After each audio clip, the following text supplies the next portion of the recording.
welcome back to our CPAC coverage, and we have an exclusive interview for you right now with the man of the hour, Representative Byron, the 19th District of Florida, at least for now.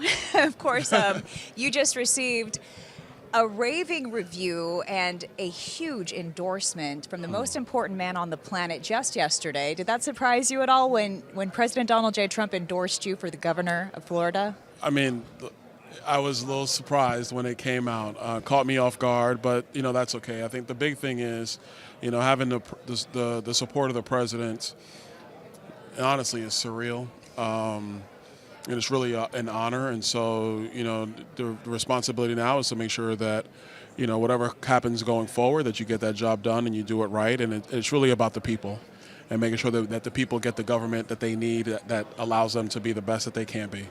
He kind of put you on the spot because you have not formally announced. Do you happen to have a time frame in mind as to when you might make that big announcement? Yesterday changed some things, so I'm having to think about a lot of stuff right now, but nothing concrete yet. Okay. I mean, right now you're celebrating your son as well, winning the regionals, going to the championship game. He's probably like, what is my dad doing? This guy's giving a national speech and he's talking about us winning the regional championship. I'm just proud of him. Oh, yeah. I'm just proud of him. And as a dad, to see your kids be successful. And I mean, my other two sons are doing great, by the way. Like my oldest son, he's a defensive tackle at Holy Cross, and he's graduating college this year. They were Patriot League champs 4 years in a row, and so I was able to watch them clinch their Patriot League championship, and really happy for him and all that he's doing. And it's just a blessing, to watch my kids grow up. And it was what was on my mind and was on my heart. And I know everybody's talking about, the endorsement and governor. But I think sometimes it's cool to take a step back and be focused on, everybody think about the things that do matter. That matter more than politics sometimes. Yeah, you got to always keep things in perspective. I think that's why your constituents love you, why President Trump loves you as well. You're a family man. We had a chance to talk to your beautiful wife earlier on in the day, and she has been a champion for education. Yeah. And raising 3 children in Florida, I'm sure you two have had some very interesting conversations around the dinner table about what needs to change federally and at the state level when it comes to education. But the two of you together are such a power couple. You're so smart together, and I think God has really blessed you with a beautiful family. Well, first, thank you for that. We've had conversations about it at the table, debates here and there about certain things, and that's fine. That's the way it works. But I think for her, it's really become the passion of her life. We both started out in finance. She was a CFO in an investment firm. I was working in financial services. That was my last stop, securities license, and so we kind of grew up together, if you will, as young professionals, and along the way, education policy really became a passion for both of us. And so it was her passion and her schools that she ran and organized and her work. And when I went to the state legislature, it was my passion to try to get some meaningful reforms to education done. And I'm happy to be a part of that work. And but I'm really proud of her because she's now taking it to a whole nother level. She's giving me a run for my money. I got to pick up the pace. I can't, we're a little competitive sometimes, but, I just can't have her, going out there and dominating everything. I mean, like she's phenomenal. And I think people are getting an opportunity to see all of her talents on full display. Iron sharpens iron. And I think that's why the two of you are so good together. Yeah.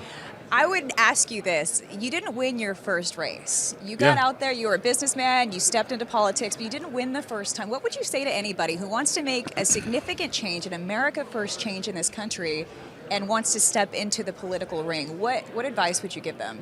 My first advice is always just work harder than the next person. And that's not really about politics. That's just in life in general. The second thing is in politics, don't be afraid of failure. I think a lot of times people get afraid of a misstep or a misquote or a race not working out. But the way I looked at it was you win, you lose, or you fail forward. And I think the only time you really lose is if you don't give your all in that race you decide to put yourself into. If you wake up on election day and think about all the things that you could have done, to me that's when you lose. But you fail forward when you give it everything you have. And even if it doesn't work out, you're a significantly better person after the election process, and you really build yourself in your community. And that's really what happened to me back in 2012. I didn't know much about electoral politics.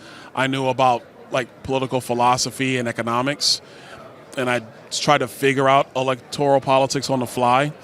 And yeah, I lost that race, but really I failed forward because in my district, in my area, Southwest Florida, really was able to develop a grassroots following through that campaign. And I think that's the thing that propelled me to the state legislature and eventually to Congress. And look at how far you've come now, where you have the most important man, our commander-in-chief in the world, endorsing you, saying he wants you to be the next governor of his home state. Yeah. Has that really hit home yet, do you think? Not totally yet. Starting to sink in. It's humbling. Like I said before, it's humbling and surreal. I don't really have any other words to describe it. A friend of mine called me when I was coming in today, and he goes, "Dude, like, how does this feel?" And I go, "It's honestly kind of like an out-of-body experience because there's so many things that have really opened up. And what it really has me do and has me thinking about is the journey. You know, like victory is sweet, but I think it helps you to reflect on the journey and the time on the road, the time you're not at home, you're missing your kids, you're doing those sacrifices that need to be done. You're reading policy, you're studying about a vote, you're doing dinners in somebody's district, like all the little things, campaigning on the road for other people, campaigning on the road for the president. It really gives you an appreciation for the journey and the entire process and all the work to be able to be at this point. So, enjoy it now and back to work. Thank you so much for everything you've done for our country and what you will continue to do. Absolutely. Thank you.